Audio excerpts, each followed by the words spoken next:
Muy buenas tardes a todos. Bienvenidos al seminario online ¿Cómo pueden ayudar a los pacientes hemato-oncológicos los psicooncólogos?, organizado con motivo de la 12ª edición de la Semana de las Enfermedades Oncohematológicas, más conocida como la SEMO.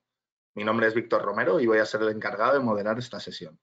Este seminario se encuentra enmarcado dentro de la campaña Es la hora de estar informados, con la que desde AEAL, Asociación Española de Afectados por Linfoma, Mieloma y Leucemia, queremos resolver las dudas de pacientes y familiares para que puedan afrontar el proceso de una forma mucho más consciente y segura.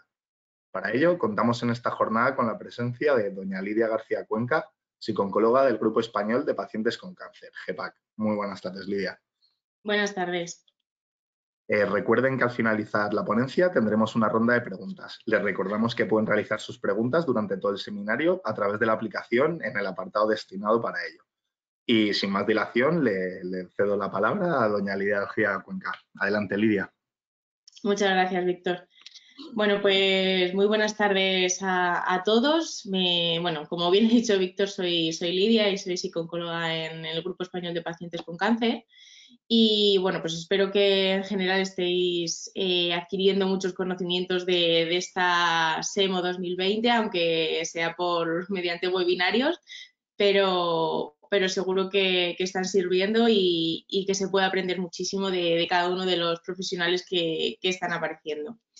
Y bueno, pues lo que nos compete hoy viernes es orientar la SEMO hacia la ayuda psicooncológica para los pacientes oncohematológicos. Así que, bueno, yo creo que para empezar esta charla vamos a definir qué es un psicooncólogo, ¿no? O una psicooncóloga. Parece una pregunta muy obvia, pero es verdad que hay veces que no se tiene muy claro qué especialidad es, si es medicina, si es psicología, si es otra cosa. Entonces, bueno, pues vamos a definir qué somos y continuamos. En este caso, un psicooncólogo o psicooncóloga es una persona que ha estudiado la carrera de psicología, ¿vale? Es decir, es un psicólogo que además tiene una especialidad sanitaria, ¿vale? Es decir, tiene o bien la habilitación sanitaria o bien el máster de Psicología General Sanitaria o bien la especialidad de clínica, vía PIR. Y además tiene otra especialización en psicooncología, ¿vale? Es decir, tiene otro máster en psicooncología. Entonces, una vez habiendo ubicado lo que somos los psicooncólogos, es importante también destacar que en la mayoría de las asociaciones de pacientes con cáncer existe un servicio de psicooncología, ¿vale? Que muchas veces no se conoce, pero sí que la mayoría, como os digo, existe, y tanto para pacientes como para familiares o cuidadores. Y para destacar más, en AEAL, somos 4 psicooncólogos, ¿de acuerdo? Bien, pues teniendo claro lo que somos los psicooncólogos y en qué estamos especializados, vamos a ir primero con qué necesidades aparecen en los pacientes oncohematológicos, ¿vale? Una vez que veamos esas necesidades, pasaremos a contestar la pregunta del propio título, que es cómo podemos ayudar los psicooncólogos, ¿no? Bien, pues para ver las necesidades que aparecen en estos pacientes, vamos a comenzar diciendo que de por sí la palabra cáncer tiene una connotación negativa y una creencia de que cuando nos dan un diagnóstico es igual a dolor y muerte.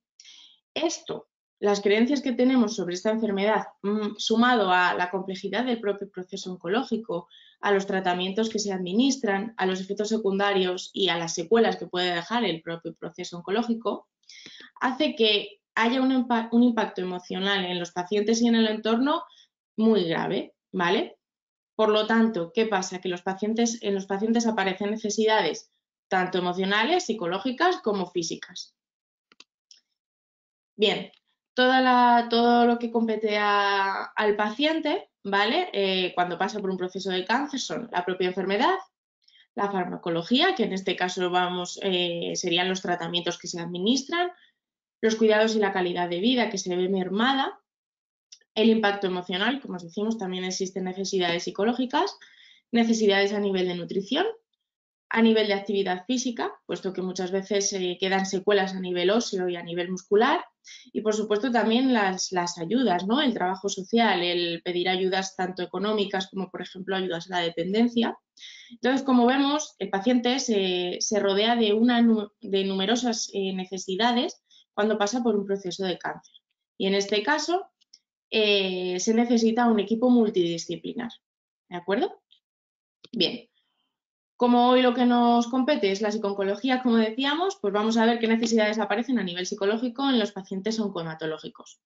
Vamos a empezar por la primera fase, por decirlo de alguna manera, del diagnóstico, en el que existen numerosas emociones, ¿vale?, que son difíciles de controlar, es decir, existe una necesidad de controlar emociones como el miedo, la angustia o la incertidumbre ante todo el proceso. Incluso muchas veces a la hora de dar un diagnóstico el paciente entra en shock, ¿vale?, por no esperar esos resultados. Por supuesto, existe una incapacidad para asimilar la noticia. Existen pensamientos rumiativos, que son esos pensamientos que no nos dejan continuar con nuestro día como nos gustaría o prestar atención a otras áreas de nuestra vida. Y sobre todo empiezan a rodearnos preguntas como ¿por qué yo? ¿Por qué me ha tocado a mí esto? ¿No? Intentamos buscarle como una respuesta, un porqué a la aparición del cáncer.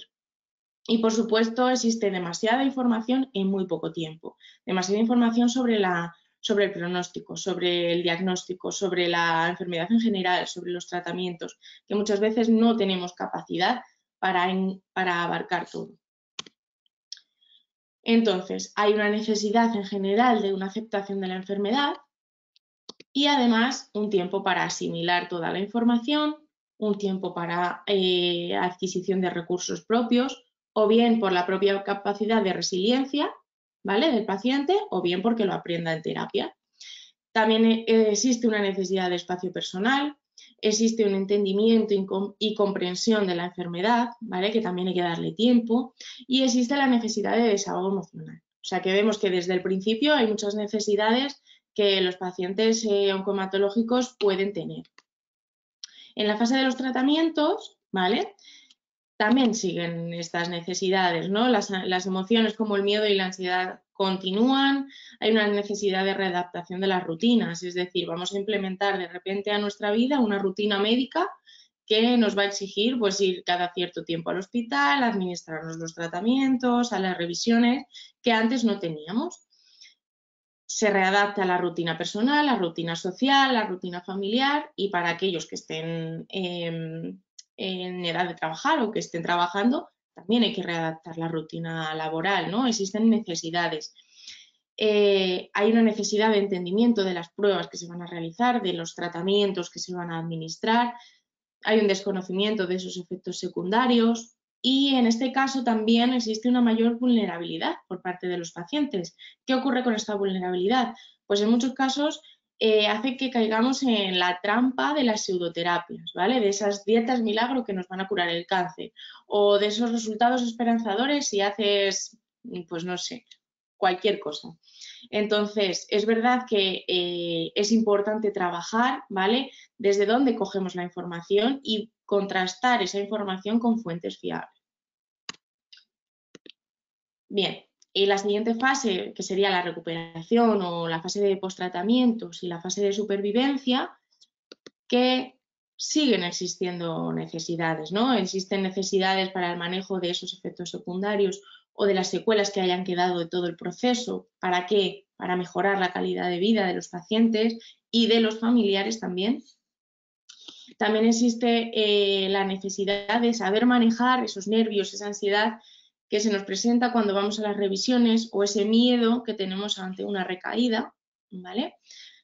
Por supuesto, para aquellas enfermedades crónicas, como puede ser en este caso la leucemia linfática crónica, es una necesidad de aprender a vivir con esa enfermedad, ¿no? ¿Cómo convivo yo con mi enfermedad?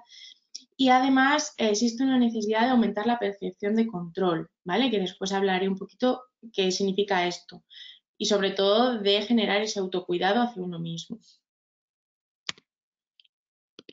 Bien, pues como hemos visto ya tenemos todas las necesidades encauzadas. Seguro que aparecen más o si hay algún paciente viendo el webinario, pues seguro que se le ocurren más. Pero bueno, quería destacar así como lo más principal para que vean que realmente en todo esto se puede ayudar y que los psicooncólogos tenemos mucho trabajo que hacer aquí de la mano de los pacientes y de los cuidadores o familiares, ¿vale? Entonces, una vez dicho esto, vamos a ir con la pregunta de del propio webinario, ¿no? ¿Cómo pueden ayudar los psicooncólogos a los pacientes oncohematológicos? Bien, pues en primer lugar, con una adaptación al proceso oncológico, ¿vale? Es decir, desde las primeras pruebas que se realizan para que nos den un diagnóstico de cáncer, hasta el pronóstico, pasando por los tratamientos. En este caso, al ser pacientes oncohematológicos, también existe la posibilidad de trasplante, que además lleva su propio proceso y, también abundan emociones y es todo novedoso, ¿no? Entonces esa incertidumbre también está presente. Una fase de supervivencia, ¿vale? Y la posible recaída o no que pueda existir. ¿Qué más hacemos? Acompañamiento. Bien, con acompañamiento me refiero a, existen muchas veces que los pacientes tienen un sentimiento de soledad, una sensación de soledad, bien porque a lo mejor no expresen todo lo que necesitan con la familia o con los amigos por protegerles, ¿vale? Para que no se sientan del todo mal, o bien porque aunque lo expresen, pues no se sienten comprendidos o escuchados, ¿no? Entonces ese acompañamiento, expresarle a una persona que es desconocida, pues esas necesidades, esas emociones, cómo nos estamos sintiendo y demás, hacen que el paciente se sienta escuchado y comprendido. Entonces, en este caso se facilita además el desahogo emocional y además se produce una orientación hacia todo el proceso. Todo esto se va trabajando en terapia. ¿En qué más ayudamos? Como os decía, en el aumento de la percepción de control. Ahora sí lo explico. La percepción de control sobre nuestro proceso oncológico aumenta con información que tengamos sobre lo que vamos a ir pasando. Es decir, si yo aumento mi percepción de control sobre mi proceso oncológico, va a disminuir mi ansiedad. ¿Por qué? Porque si yo tengo información de mi proceso oncológico, yo voy a estar como en aviso de todo lo que me va a pasar. Es decir, a mí me van a administrar este tratamiento y voy a tener estos efectos secundarios. Tú ya vas a estar preavisado de lo que te va a ocurrir, con lo cual la ansiedad va a disminuir, ¿vale? Porque no hay tanta incertidumbre.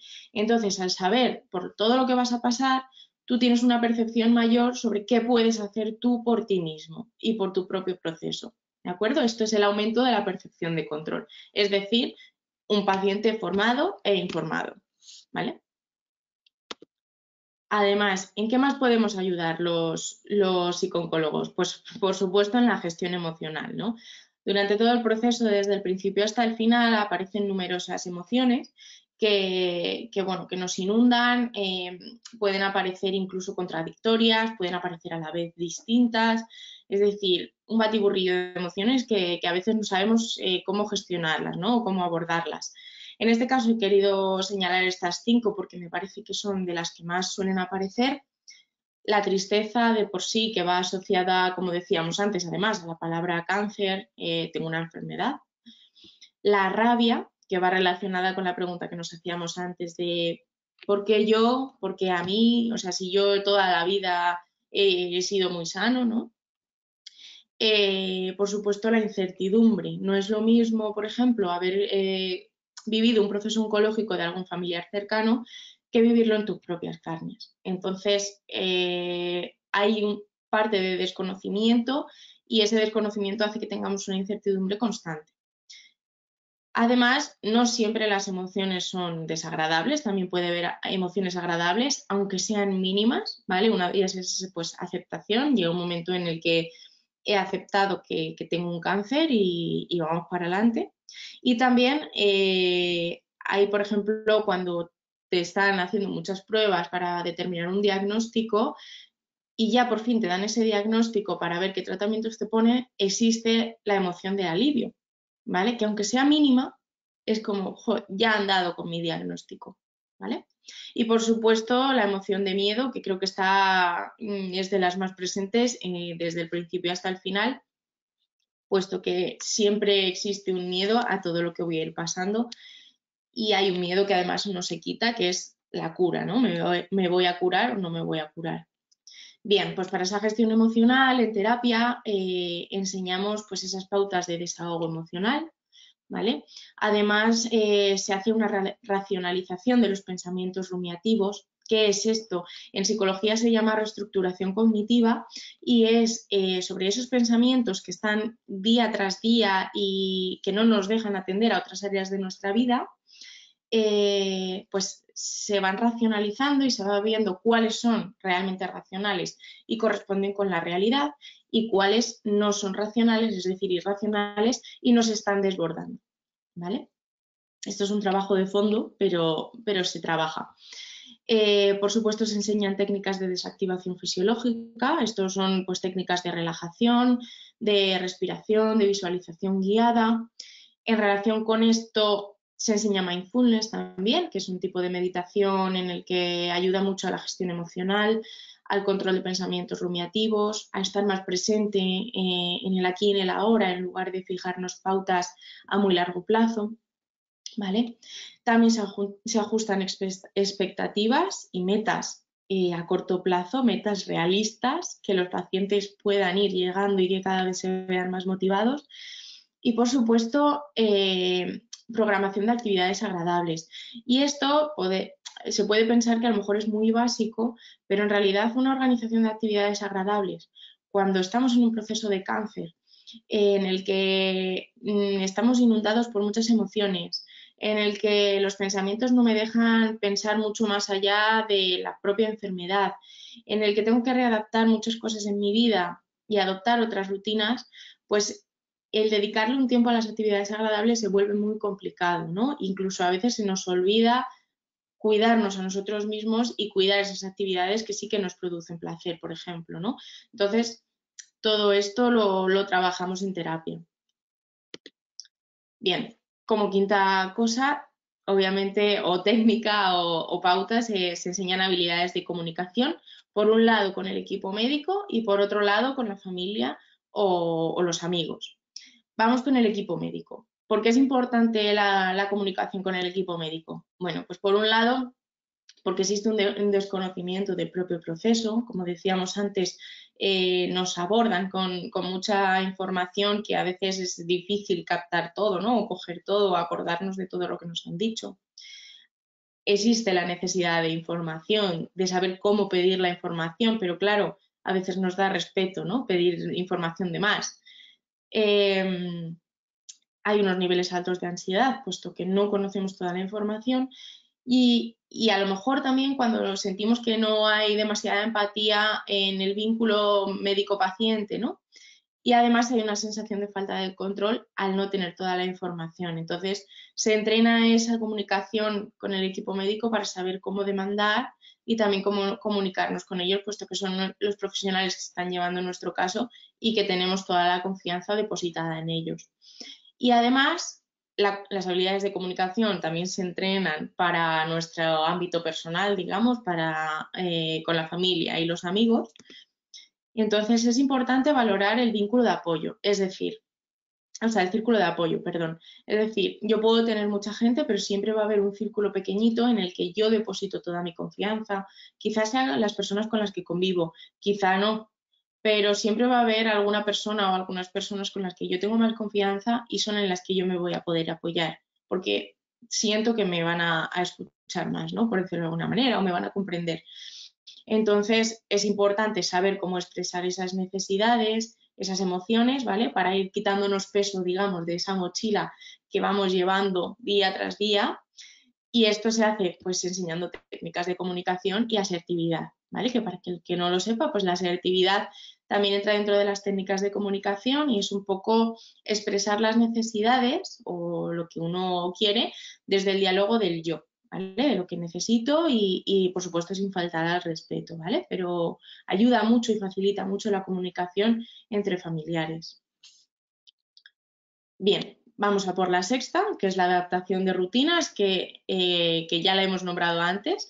Existe, por un lado, la rutina personal, que se refiere a esa rutina que yo tenía quizá antes del diagnóstico, de hacer actividades que me gustan, de hacer algún ejercicio, de ir a la compra, de hacer ciertas cosas fuera de nuestras obligaciones, por decirlo de alguna manera, ¿no? También hay que readaptar esa rutina médica, como decíamos, empieza el hospital casi a ser nuestra segunda residencia y hay que organizarnos en base a las citas médicas que tengamos, a las pruebas o a los tratamientos que se nos administren. Existe también una readaptación de la rutina social, es decir, a lo mejor antes yo salía todos los fines de semana con distintos grupos, vamos a ponernos, de amigos, y ahora resulta que no me apetece, ¿no? Que ahora me apetece salir con una o dos personas con las que yo me siento a gusto y es totalmente lícito, ¿vale? Simplemente hay que ver cómo se enfoca esta nueva modalidad de rutina, por decirlo de alguna manera. Por supuesto, la rutina familiar. Si antes teníamos unas obligaciones dentro de casa o una dinámica familiar, quizá esa dinámica familiar se ha visto, no sé, retocada, ¿no? Y hay que readaptarla, sobre todo también a las necesidades de los pacientes, ¿vale? Y por supuesto, para aquellos que están en edad laboral o que sí que tienen un trabajo, también hay que readaptar una rutina laboral, porque ahora a lo mejor necesito pedir un día para ir a administrarme el tratamiento o necesito pedir unas horas para ir a una revisión médica o incluso a lo mejor las secuelas que tengo del proceso oncológico pues son graves y resulta que tengo que pedirme la baja o incluso la incapacidad laboral, ¿no? Entonces, como queremos abarcar todo y muchas veces no podemos, estas rutinas también se readaptan en terapia y se van valorando ciertos aspectos de la vida de los pacientes, ¿vale? Como os digo, ajustándolo siempre a las necesidades de los mismos. Por supuesto, y como decía antes, también se enseñan las técnicas de desactivación fisiológica. Entre ellas, sobre todo, solemos destacar la relajación muscular progresiva, que es a nivel muscular de todo el cuerpo, la respiración controlada, que os la enseñaré un poquito más adelante, la respiración diafragmática, ¿vale? Que es una respiración un poquito más complicada, pero más profunda, la visualización guiada, ¿vale? Y el mindfulness, que como os decía es un tipo de meditación que ayuda mucho a la hora de controlar pensamientos, emociones y vivir el presente, ¿vale? Como os digo, todo esto adaptado a las necesidades de los pacientes, es decir, si en terapia se enseña una y por lo que sea al paciente no le sirve, pues se practica otra y hasta que encuentre la suya y tenga su recurso propio para hacer frente, pues como por ejemplo cuando tenemos ansiedad ante una revisión. Nos toca ir al hospital y la respiración nos va más rápido, tenemos ansiedad, estamos nerviosos, pues lo importante es tener esos recursos aprendidos para ponerlos en marcha cuando nos hacen falta, ¿vale? Bien, y por supuesto no me quería dejar fuera a los cuidadores y familiares de los pacientes con cáncer, que en terapia también se puede trabajar ese acompañamiento, ¿vale? La adaptación a la enfermedad, por supuesto, el paciente la tiene que hacer, pero muchas veces los familiares o cuidadores principales también necesitan esa adaptación a la enfermedad o a cada fase por las que pasa el paciente, ¿no? Información del proceso, también un cuidador, además, que está ahí día tras día, pues necesita saber por lo que va pasando su familiar. Entrenar en habilidades de comunicación. Muchas veces los familiares nos dicen, es que no sé cómo comunicarme con él, no sé qué necesita, qué le digo, ¿no? Pues esas habilidades de comunicación, sobre todo para comunicarse ellos con los propios pacientes, también se pueden practicar en terapia. Que ellos también aprendan a expresar necesidades. Muchas veces los cuidadores sienten que tienen que cuidar al paciente porque es la persona que está enferma, digamos, y no se permiten ellos mismos cumplir sus necesidades, ¿no? Pues darles un espacio a ellos también es importante. Realizar ese acompañamiento, ¿vale? Porque la sensación quizá de soledad a veces en los propios familiares también existe. Y, por supuesto, fomentar el autocuidado. Como os digo, hay veces que los cuidadores se centran tanto en cuidar que se olvidan de cuidarse ellos mismos. Entonces, esas pautas de autocuidado poquito a poco también se pueden ir trabajando. O sea que digamos que en terapia se puede englobar a todo el círculo social y familiar del paciente. Bien, pues visto para qué servimos o en qué podemos ayudar los psicooncólogos, pues sí que es verdad que es mucha información y hay muchísimas cosas que se pueden trabajar en terapia, pero bueno, sí que quería poneros algunas pautas, ¿vale? Que sí que las podéis empezar a trabajar en casa, son muy sencillas y bueno, pues quería transmitiroslas para que podáis seguir empezando si os veis si os veis reflejados en alguna situación, pues que lo podáis llevar a cabo, ¿vale? Sin necesidad de venir a la terapia. Entonces, ¿qué podemos hacer por nosotros mismos? Bueno, pues en primer lugar, ¿vale? Haciendo referencia a esa necesidad de búsqueda de información, de tener percepción de control sobre nuestro proceso, saber por lo que vamos pasando, siempre es importantísimo buscar información en fuentes fiables. ¿Y qué es fuentes fiables? Pues en primer lugar, nuestro equipo médico, ¿vale? O sea, ¿quién más nos va a poder dar información sobre lo que nos ocurre y sobre lo que nos va pasando? Es nuestro médico, ¿vale? Incluso los enfermeros, los auxiliares que nos están cuidando también. Por supuesto, si vamos a internet, no buscar en cualquier página, que hay veces que ponemos y le damos a la primera y resulta que es un anuncio, no. Ir a fuentes fiables, a fuentes médicas. También existen las guías, por ejemplo, de nuestra asociación, son guías hechas por profesionales, pues tanto médicos como enfermeros, como fisioterapeutas, como psicólogos, que os pueden ayudar, ¿vale? Existen muchísimas guías, pero siempre buscar en fuentes fiables, ¿vale? Luego, ¿qué otra pauta? Valorar nuestra red de apoyo. Que decíamos antes, podemos tener una podemos tener una red social enorme, pero siempre vamos a ver qué personas son en las que yo puedo confiar y en las que yo me puedo apoyar, ¿vale? Y una vez que sean esas personas, como yo confío, la expresión de necesidades va a ser mejor, ¿vale? O por lo menos la sensación de comprensión, vamos a sentir que nos comprenden. ¿Cómo podemos expresar estas necesidades? Pues como decía, desde el yo, pues mira, ahora necesito esto, ¿no? Y incluso cuando pedimos tiempo, las personas realmente que están en nuestro círculo de apoyo lo van a entender. Bien, como desahogo emocional, ¿vale? Que va un poco en relación a esto, pero para que lo podamos hacer nosotros mismos. En primer lugar, es importantísimo reconocer las emociones, ¿vale? Es decir, si hay algún día que nos hemos sentido muy abrumados o muy inundados por muchas emociones, tened un ratito para vosotros mismos, ¿vale? En vuestra habitación o en algún lugar de la casa que para vosotros sea seguro y os dé paz. Y vamos a ver cómo nos sentimos. Entonces, vamos a ver cómo nos sentimos, dónde lo sentimos. Vamos a poner nombre a esas emociones. Con dónde nos sentimos me refiero a, por ejemplo, yo a veces tengo nervios y lo noto en la tripa. O yo a veces tengo tristeza y resulta que tengo un nudo en la garganta, ¿no? Pues vamos a ver de qué manera siento yo las emociones que tengo. Parece una chorrada, pero es súper importante reconocerlas en nosotros mismos para la expresión emocional posterior, ¿vale? Y otra técnica que, bueno, os la doy a modo de apunte es que también si habéis tenido un mal día, pues cojáis 20 minutitos de vuestro día y os sentéis solos en alguna parte de vuestra casa, como os digo, que para vosotros sea tranquila, y os cojáis un boli y un papel o varios papeles y durante esos 20 minutos vais a plasmar en el papel todos los pensamientos según os vengan. Es decir, vais a escribir todos los pensamientos. No hace falta que tengan coherencia entre sí las frases, ¿vale? Una vez que hayan acabado esos 20 minutos, nos vamos a leer todo lo que hemos escrito. El hecho de leérnoslo en voz alta hace que seamos más conscientes de todo lo que vamos pensando, de todo lo que pensamos o de todo lo que sentimos y posiblemente pues rompamos a llorar, ¿no?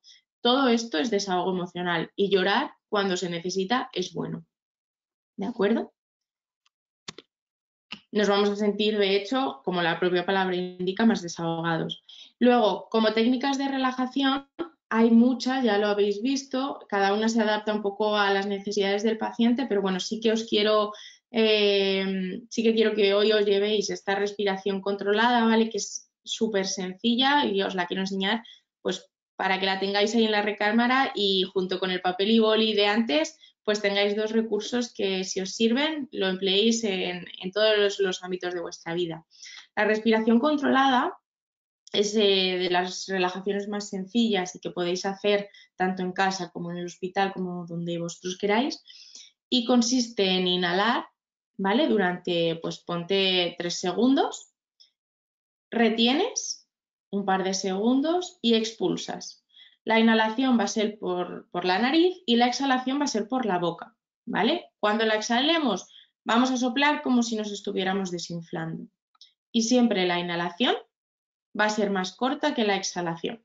Es decir, yo inhalo 3 segundos por la nariz, retengo un par de segundos y expulso por la boca durante 4 o 5 hasta que me desinflo. Y vuelvo otra vez.